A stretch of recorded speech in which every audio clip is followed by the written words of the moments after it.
மதத்தின் பெயரை சொல்லி கடவுள் பெயரை சொல்லி பெண்களை எல்லாம் அடிமைப்படுத்தி வச்சிருந்தாங்க, அடக்கி வச்சிருந்தாங்க. நாங்க வந்துதான் அவங்களுக்கெல்லாம் உரிமைகளை வாங்கி கொடுத்தோம். நாங்க செஞ்ச இந்த சமூக சீர்திருத்தங்களாலதான் பெண்கள் இன்னைக்கு இவ்வளவு தூரம் முன்னேறி இருக்காங்க, இவ்வளவு சாதனைகள்லாம் சீரளவுக்கு வளர்ந்துருக்காங்க அப்படின்னு சில பேர் உருட்டிக்கிட்டு இருப்பாங்க. உண்மையிலே என்ன விஷயம் அப்படின்னா, இந்து மதத்துல மட்டும் இல்லைங்க, எந்த மதத்திலையும் பெண்களுக்கு எதிரான விஷயங்கள் அப்படிங்கிறது இல்லை. எல்லா மதத்திலையும் பெண்களுக்கான உரிமைகளையும் அவங்களுக்கான அங்கீகாரத்தையும் கொடுத்திருக்காங்க அப்படிங்கிறது தான் உண்மை. இந்து மதத்துல இதை பத்தி நிறைய உதாரணங்கள் பார்த்துட்டோம். இன்னைக்கு இஸ்லாம்ல இந்த மாதிரி பெண்களுக்கு கொடுக்கப்பட்ட உரிமை என்ன, அங்கீகாரம் என்ன அப்படிங்கிறத பத்தி அதை உணர்த்தக்கூடிய ஒரு அழகான கதையைத்தான் இன்னைக்கு பதிவுல நாம பார்க்க போறோம். அன்பு நண்பர்களுக்கு வணக்கம். இது தடம் யூடியூப் சேனல். தடம் பார்த்து நடப்பவன் மனிதன், தடம் பதிப்பவன் மாமனிதன். இன்னைக்கு நம்ம வீடியோக்குள்ள போறதுக்கு முன்னாடி நம்ம சேனல்ல சப்ஸ்கிரைப் பண்ணாதவங்க சப்ஸ்கிரைப் பண்ணிடுங்க, மறக்காம பெல் பட்டனையும் கிளிக் பண்ணிடுங்க. வாங்க இன்னைக்கு நம்ம வீடியோக்குள்ள போலாம். இஸ்லாம் அப்படிங்கிற மதம் தொடங்கப்பட்டப்போ அதனுடைய தலைவராக இருந்தவர், இந்த இஸ்லாமியர்களுக்கெல்லாம் தலைவராக இருந்தவர் நபிகள் நாயகம். நம்ம எல்லாத்துக்கும் தெரியும். அந்த நபிகள் நாயகத்துடைய காலத்திற்கு அப்புறம் இஸ்லாமியர்களுக்கு தலைவராக வர்றவங்களை கலீஃபா அப்படின்னு அழைச்சாங்க. நபிகள் நாயகத்திற்கு அப்புறம் இந்த மாதிரி இஸ்லாமியர்களுடைய தலைவராக, அதாவது கலீஃபாக வந்தவர் தான் அவருடைய நண்பரான அபுபக்கர் அப்படிங்கிறவர் தான் முதல் கலீஃபாவாக வர்றாரு. அவருக்கு அடுத்த இரண்டாவது கலீஃபாக வந்தவர் தான் உமர் இப்னு அல் கத்தாப் அப்படிங்கிற அந்த இரண்டாவது கலீஃபா. அவருடைய காலகட்டத்துல நடந்த ஒரு சுவாரஸ்யமான சம்பவம் தான் இது. அதாவது இஸ்லாம்ல என்ன ஒரு வழக்கம் அப்படின்னா, நம்ம இந்துக்கள் எல்லாம் பெண் வீட்டார்கிட்ட இருந்து வரதட்சணை வாங்கித்தான் திருமணம் செய்வோம். ஆனா இஸ்லாத்துல உள்ள நடைமுறை என்ன அப்படின்னா, மணமகன் தான் பெண்ணுக்கு வரதட்சணை கொடுத்து திருமணம் செய்யணும். மெஹர் அப்படின்னு சொல்லி அதை சொல்லுவாங்க. அந்த பையன்தான் பொண்ணுக்கு மெஹர் கொடுத்து திருமணம் செஞ்சுட்டு வரணும். இந்த மெஹர்ங்கிறது தங்கமாக இருக்கலாம், நகையா இருக்கலாம், பணமாக இருக்கலாம், எது வேணாலும் இருக்கலாம். ஆனா இந்த பையன் தான் அதை கொடுக்கணும். இதை குறிப்பிட்டு இந்த உமர் அவர்கள் பேசும்போது ஒரு இடத்துல சொல்றாரு, நீங்க இந்த மெஹர் நீங்க அளவுக்கு அதிகமா எல்லாம் கொடுக்க வேண்டாம். அல்லாஹ் நபிகள் இதை ஒருவேளை நீங்க இதை கொடுக்கறது நிறைய கொடுக்கணும்னா அதை நபிகள் சொல்லி இருப்பாரு. அதனால நீங்க நபிகள் அந்த மாதிரி எதுவும் சொல்லல. ஆனால் நீங்க இந்த மெஹர் அதிகமாக கொடுக்க வேண்டாம் அப்படின்னு சொல்லி ஒரு கூட்டத்துல, மெதினாவுல ஒரு கூட்டத்துல பேசுறாரு இந்த உமர் அவர்கள். இப்படி உமர் அவர்கள் பேசினதை கேட்டு அந்த கூட்டத்துல இருந்து ஒரு வயதான பெண்மணி எந்திரிச்சு அவருக்கு ஆட்சேபனை தெரிவிக்கிறாங்க. உமர் அவர்களே, நீங்க எப்படி இதை சொல்லலாம்? அல்லாஹ் இந்த விஷயத்துல எந்த விதமான வரையறையும் வைக்கல.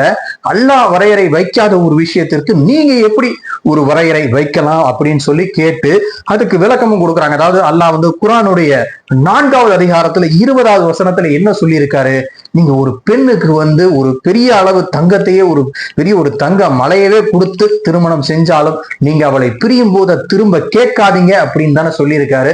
அப்ப அவர் கம்மியா கொடுக்கணும்னு அவர் இங்க சொல்லியிருக்காரு. இது எப்படி நீங்க சொல்லலாம் அப்படின்னு சொல்லி அந்த பெண்மணி எந்திரிச்சுன்னு அத்தனை பேர் முன்னாடி ரொம்ப தைரியமாக அந்த இஸ்லாமிய தலைவராக அறியப்படுற அந்த கலீஃபாவையே கேள்வி கேட்டாங்க அந்த பெண்மணி.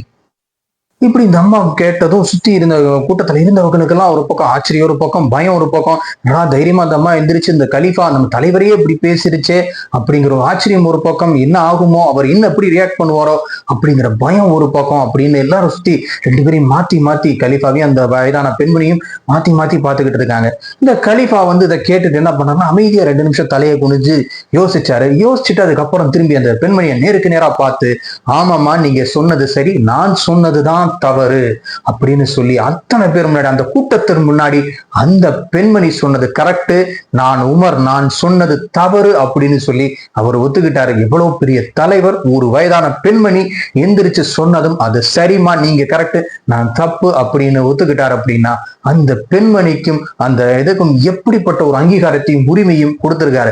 அவர் அதை ஒத்துக்கணுங்கிற அவசியம் எதுவுமே கிடையாது. மறுத்து பேசி இருக்கலாம், அதை மறுத்து ஆர்கியூ பண்ணிருக்கலாம், நீங்க எனக்கு பேசக்கூடிய உங்களுக்கு பதில் சொல்ல வேண்டிய அவசியம் இல்லைன்னு போயிருக்கலாம்.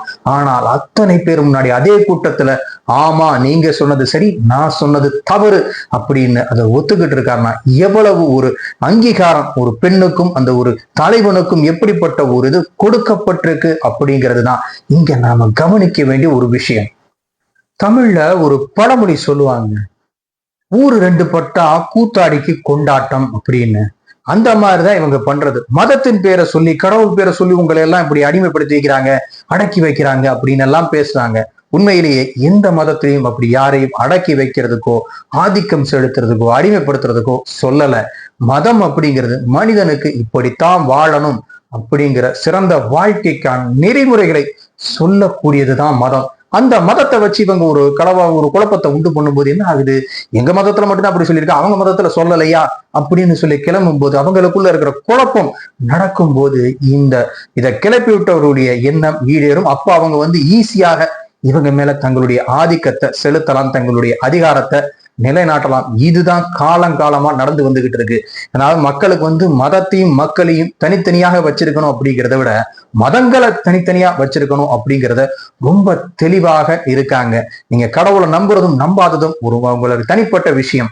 ஆனா ஒவ்வொரு மதத்திலையும் சொல்லப்பட்ட விஷயம் அப்படிங்கிறது எல்லாருக்கும் பொதுவானது, எல்லா மனிதர்களுக்கும் மனித இனத்துக்கும் பொதுவானது. நீங்க இப்படித்தான் வாழணும், இப்படித்தான் இதுதான் உங்களுடைய வாழ்க்கை முறை, இதுதான் சிறந்தது அப்படின்னு சொல்றதுதான் மதம் அப்படிங்கிறது. எந்த மதமாக இருந்தாலும் உங்க மதத்துல சொல்லி இருக்கிறது படி நீங்க வாழ்ந்தீங்க அப்படின்னா அது உங்களுக்கும் ஒரு சிறந்த வாழ்க்கையாக இருக்கும், இந்த உலகத்துக்கும் ஒரு மனித இனத்துக்கும் ஒரு சிறந்த விஷயமாக இருக்கும் அப்படிங்கிறது தான் மதங்கள் சொல்லக்கூடிய விஷயம். இந்த பதிவு உங்க எல்லாத்துக்கும் பிடிச்சிருக்குன்னு நினைக்கிறேன். இந்த வீடியோ பற்றி உங்களுடைய கருத்துக்களை கமெண்ட் பண்ணுங்க. இந்த பதிவு உங்களுக்கு பிடிச்சிருந்தா லைக் பண்ணுங்க, ஷேர் பண்ணுங்க, மறக்காம நம்ம சேனலை சப்ஸ்கிரைப் பண்ணிடுங்க. மீண்டும் இது போன்ற சுவையான ஒரு பதிவுல உங்களை சந்திக்கிறேன். அதுவரை உங்களிடமிருந்து விடைபெறுகிறேன். நன்றி, வணக்கம். தடம் பதிப்போம்.